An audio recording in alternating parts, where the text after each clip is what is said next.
Aqui com um dos nossos documentos confessionais luteranos no livro de Concórdia, que é a Fórmula de Concórdia.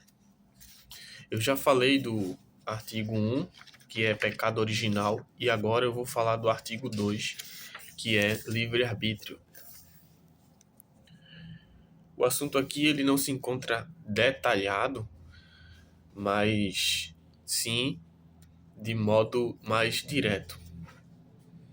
Ele está detalhado na segunda parte da Fórmula de Concórdia, que é na declaração sólida. A primeira parte, a epítome, ela fala de modo objetivo.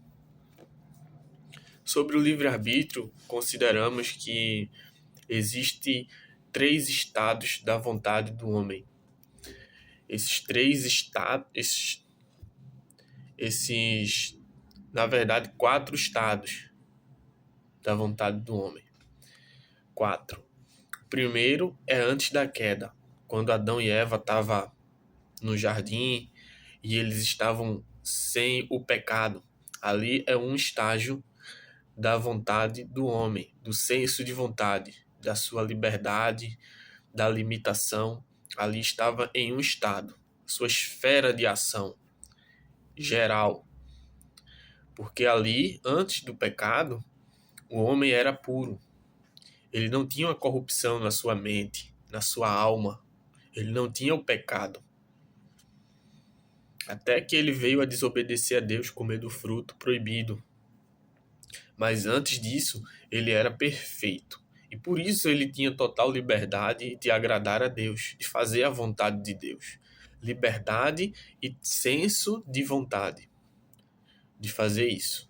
O que muda é que na segunda fase da vontade, da esfera de ação do homem, que é depois da queda, depois do pecado, o homem passa a ter o pecado original, que foi o que eu falei no outro vídeo sobre pecado original. Ali, a presença desse pecado, ele corrompe a natureza do homem, impedindo que ele tome atitudes, que ele tenha vontades, tome decisões corretas, acertadas aos olhos do Deus Santo. O pecado original corrompe, afasta o homem de Deus e coloca as suas vontades voltadas para pecar, para o pecado. O homem fica deturpado em suas esferas de ações. Ele fica limitado, ele fica com um peso que leva ele a pecar, a se afastar de Deus. Ele pode tomar decisões boas para si e para o próximo nesta vida, mas para Deus ele fica totalmente incapaz de tomar decisões boas, voltadas para Deus. E essas decisões que ele toma diante do próximo, para consigo mesmo também, elas também são manchadas, têm resquícios de mancha.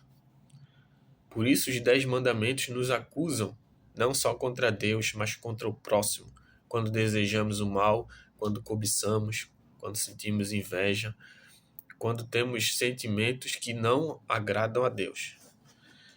Esses sentimentos eles são afetados pelo pecado original que modificou, que modificou o estado perfeito da nossa natureza humana, colocou ela deturpada. O pecado original, ele está presente no homem. Nessa esfera de ação, nessa segunda parte da esfera de ação do homem, ele não tem a liberdade total.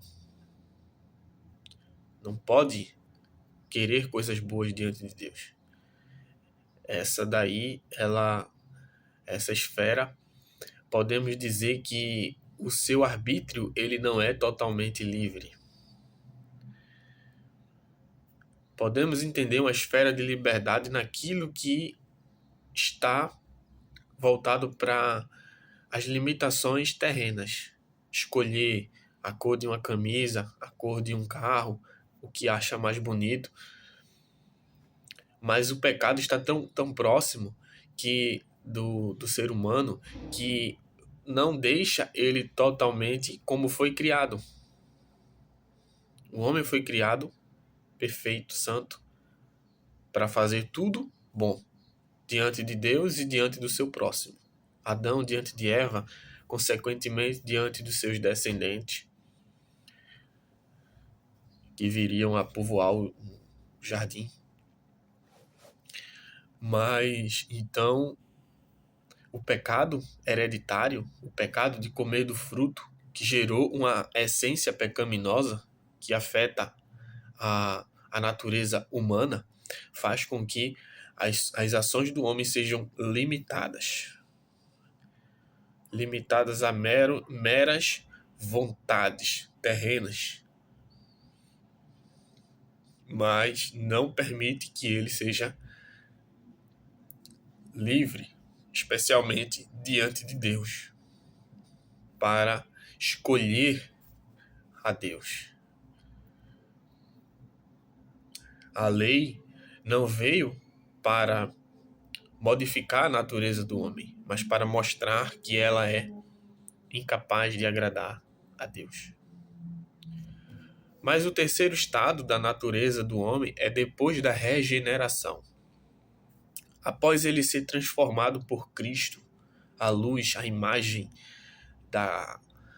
daquele que o criou, a imagem de Deus relacionada a Cristo, ele ter a natureza regenerada, purificada, perdoada, o novo homem que se reveste de Cristo, agora ele tem vontade para Deus, porque a sua natureza está revestida do Espírito Santo, a sua natureza humana. Agora ele pode adorar a Deus, agora ele pode fazer a obra de Deus, a vontade de Deus, ter desejos para Deus, para adorar, para orar. Por isso Jesus disse que o Pai procura quem o adore em espírito e em verdade. Porque através do Espírito o ser humano anda diante de Deus em verdade. Por isso ele é chamado de amigo de Deus, filho de Deus, por meio de Cristo, por meio da adoção. Por isso ele entra no estado da santificação, que é um processo de se tornar agradável a Deus por meio do Espírito Santo, por meio da ação do Evangelho. Esse, então, é o terceiro estado que a gente pode delimitar do senso de vontade do homem. Ele pode tomar decisões em relação a Deus, que antes, no segundo estado, antes da conversão, ele não pode. Porque ele não tem o Espírito Santo. A natureza dele só é influenciada pelo pecado original. Por isso ele comete outros pecados de forma natural. Ele não tem nem o domínio próprio, que é um fruto do Espírito. Ele não tem a direção divina, uma direção de Deus. Ele não tem o senso de agradar a Deus. Ele nem pensa em arrependimento, porque o arrependimento é uma característica da nova natureza que sabe que é pecadora, que sabe que está andando ao lado do pecado original, que não tem como se livrar dele nesse terceiro estado, na conversão, que ele sempre precisa estar em constante arrependimento. Então, boas obras, bons frutos, fazem parte desse terceiro estado da vontade humana, que é depois da conversão. Mas também arrependimento, porque ele não ainda está livre do pecado original. Esse é o terceiro estado. Então, nem nesse terceiro estado o seu arbítrio é livre, porque ainda há a presença do pecado hereditário, que faz com que ele não tenha total liberdade de agradar a Deus. Ele está ali com o Espírito Santo.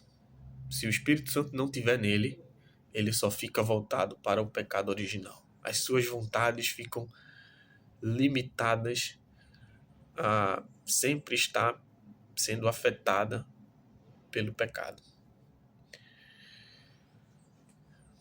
Mas no terceiro estado, com a conversão, a sua natureza ela é regenerada para Deus. É por isso que há a luta da nova natureza, segundo o Espírito, com a velha natureza, que é aquela que é relacionada, que